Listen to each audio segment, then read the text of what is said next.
Pinararo ng dump truck ang 13 concrete barrier, 3 plastic barrier at traffic signages sa EDSA Santolan kaninang madaling araw. Ang mga detalye sa unang balita live ni EJ Gomez. EJ?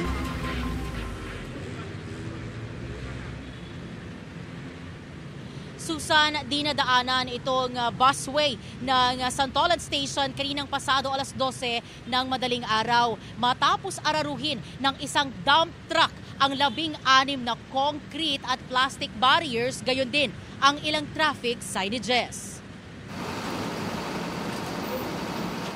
Nagkawasak-wasak ang unahang bahagi ng 12-wheeler na ito na may kargang buhangin matapos araruhin ang abot sa 16 na barrier sa southbound lane ng EDSA Santolan Station sa Quezon City pasado alas 12 ng madaling araw kanina.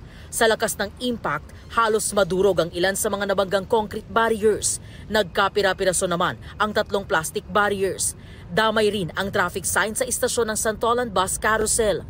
Ayon sa saksing security guard sa istasyon, mabilis ang takbo ng truck. Nagulat na rin ako yan eh.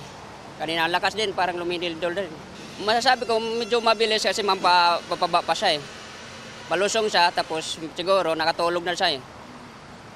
Pag impact dyan siya nagising. Aminado ang truck driver na nakatulog siya habang nagmamaneho. Bumiyahe raw siya mula Porac, Pampanga at magdi-deliver sana ng buhangin sa Taguig.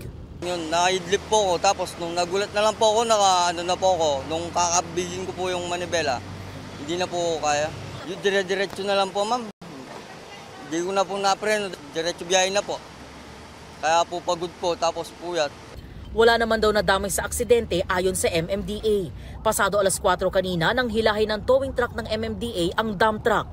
Maharap ang truck driver sa kasong reckless imprudence resulting in damage to property. Ayon sa MMDA, nasa 6,500 pesos ang halaga ng kada piraso ng concrete barrier, habang 4,200 pesos naman ang plastic barrier. Papabayaran din sa truck driver ang nasirang signages. Sa kabuuan, abot sa mahigit 100,000 piso ang halaga ng mga nasirang property ng gobyerno.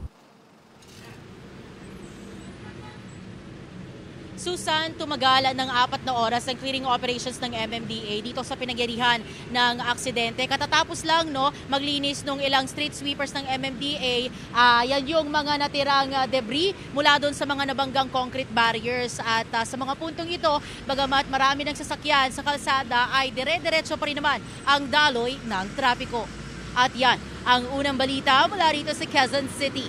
EJ Gomez para sa GMA Integrated News.